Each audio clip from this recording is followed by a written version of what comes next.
Bom dia, pessoal do primeiro ano. Aqui é o professor Odilon e estamos começando a nossa aula de física hoje, dia 15 de junho, né? E aí, professor? Vamos começar, né? Vamos sim. Vamos lá, eu vou fazer uma recordação, vou fazer uma revisão aqui do que a gente estava vendo a semana passada, né? Rapidamente aqui. A gente estava fazendo um estudo sobre as forças. Só para relembrar, força é o agente da dinâmica, né? Questão de movimento, responsável por alterar o estado de repouso ou o movimento de um corpo. Quando se aplica uma força sobre um corpo, esse pode desenvolver uma aceleração, ou seja, um aumento da velocidade. Né? É bom separar aceleração de velocidade. Né? Velocidade é uma unidade de medida que determina o deslocamento. A aceleração é o incremento dessa velocidade, né? O aumento da velocidade. Então você está saindo de 20 quilômetros por hora para 30, para 40, para 50. Então vamos entender como a aceleração ela é o aumento da velocidade. Né? Se a velocidade se mantém constante, é só puramente a velocidade. Mas se ela está aumentando, né, você está ali tendo uma aceleração, um aumento da velocidade.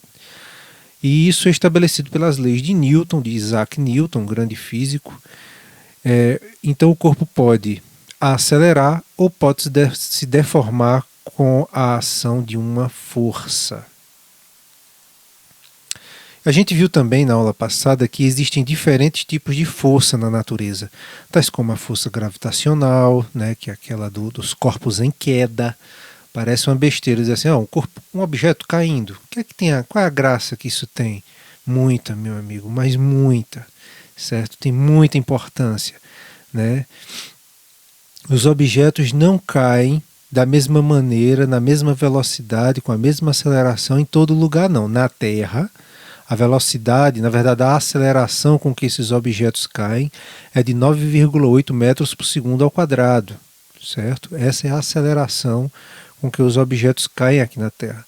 Na Lua, como a Lua é menor que a Terra, a gravidade na Lua vai ser menor do que na Terra. Então, os objetos na Lua caem mais devagar. Inclusive, a gravidade, como lá é menor, uma pessoa, por exemplo, de 60, 70 quilos, na Lua ia pesar 20, 20 e poucos quilos. Ah, ela emagreceu, foi, professor? Não, ela não emagreceu.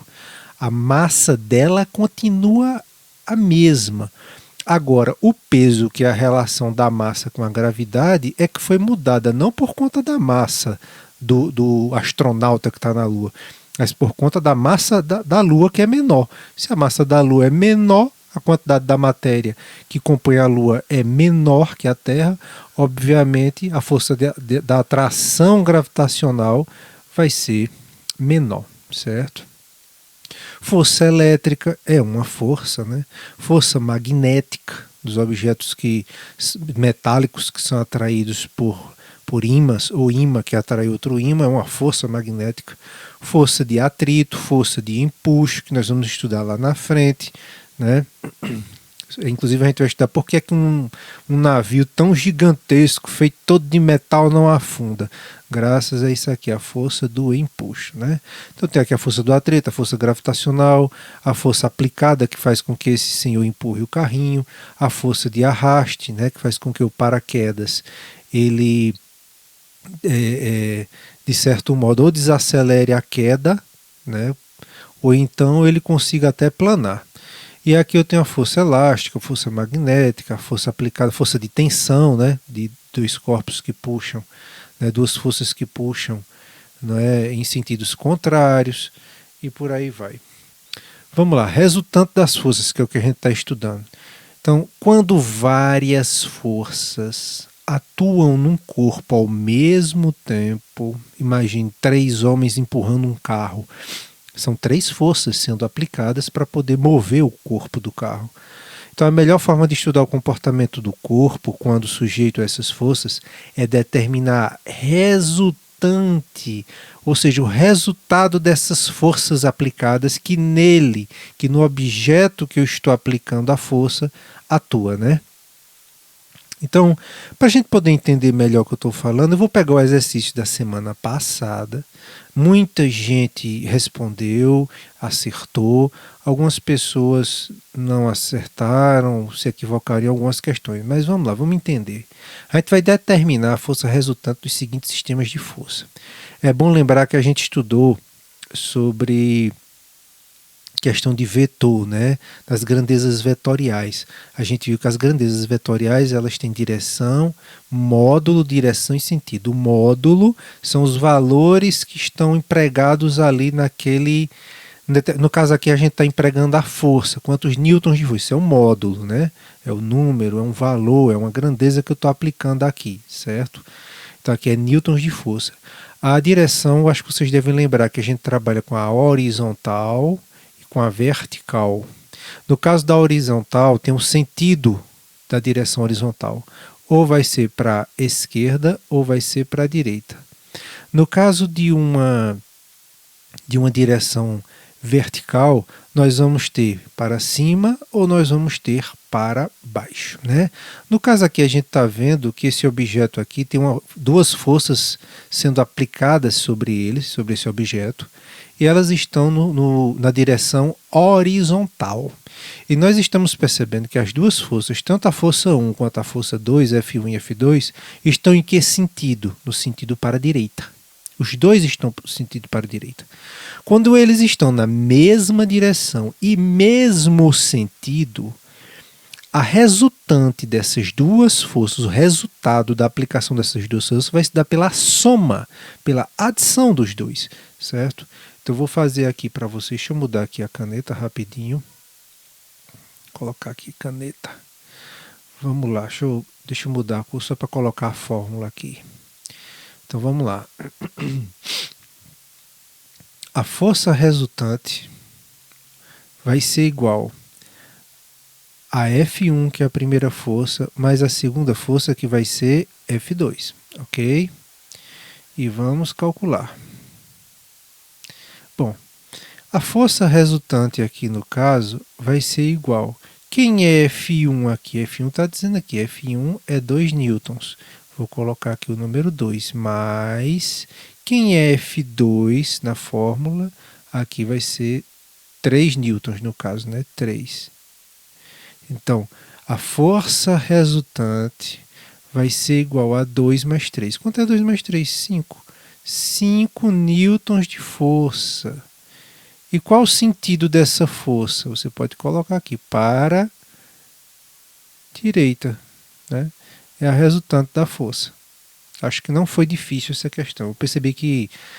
Eu não lembro se alguém errou, não lembro, mas eu lembro muito bem que a maioria acertou. Vamos ver esse outro probleminha que a gente viu no exercício passado, né? Percebam agora que essas duas forças estão na mesma direção, horizontal, mas elas estão em sentidos opostos. Enquanto a força 1 puxa para a esquerda, a força número 2, o F2, está puxando esse objeto, nesse caso, para a direita. É o contrário de F1, né? São sentidos opostos. Horizontal, um puxando para a esquerda, outro puxando para a direita, certo? Qual vai ser a resultante? Afinal, com essas duas forças aplicadas, F2 aplicando 3 newtons e F1 aplicando 2 newtons, qual vai ser a resultante, né? Imagine que aqui fosse 2 newtons, deixa eu mudar aqui para o laser point. Se aqui fosse 2 newtons e aqui fosse 2 newtons, essa bolinha ia para qual lado? Ia para nenhum dos lados, porque os 2 newtons de força puxando para cá e os 2 newtons de força puxando para cá iriam anular, né? Eu ia ter as duas forças tensionadas, mas eu ia ter a bolinha no centro sem se mover. Já que aqui F2 está colocando 3 newtons e F1 2, dá para ver, deduz-se que a bolinha vai se deslocar para a direita, né? Tá na lógica, né? Já que a força está sendo mais aplicada na maior quantidade, né? Na maior intensidade, aliás, não é quantidade, é intensidade. Está sendo aplicada uma intensidade maior por F2. Então, obviamente que essa bolinha vai ser puxada por... F2 vai ganhar por 1 newton de força, né? 1 newton. Já dá para ver de cara que isso aí. Lembrando, né, minha gente? O newton, ele é uma unidade de medida de força que equivale a 9,8 vezes 1 quilograma força, né? A gente aprendeu isso na aula passada, inclusive na aula anterior à passada, né? Na antepassada, né? A gente viu como é que funciona. Se você não lembra, assista a videoaula acho que é da 10ª semana, né? Mas vamos lá, vamos resolver esse problema. Professor, e aí, como é que a gente faz para resolver esse problema em que estão na mesma direção, mas sentidos opostos? Lembre-se, mesma direção e mesmo sentido, esses módulos se somam. Mesma direção, mas sentidos opostos, esses módulos vão se subtrair, ok? Vai haver uma subtração. Então, como é que vai fazer aqui? Força resultante vai ser igual, nesse caso aqui, vai ser F1 menos F2. Mas veja só, eu vou colocar aqui F1 menos F2, por uma questão de lógica aqui. Mas eu recomendo a vocês, façam o seguinte, sempre coloque o maior primeiro, certo? Coloque o maior primeiro, porque senão vai dar errado. Eu poderia ter colocado aqui, vou até apagar, acho que é melhor colocar F2 menos F1. Por quê, professor? Porque tem que estar o maior menos o menor. Porque se eu colocar, ó, no F2 não vale mais 3 newtons, F2 vale menos 2 newtons.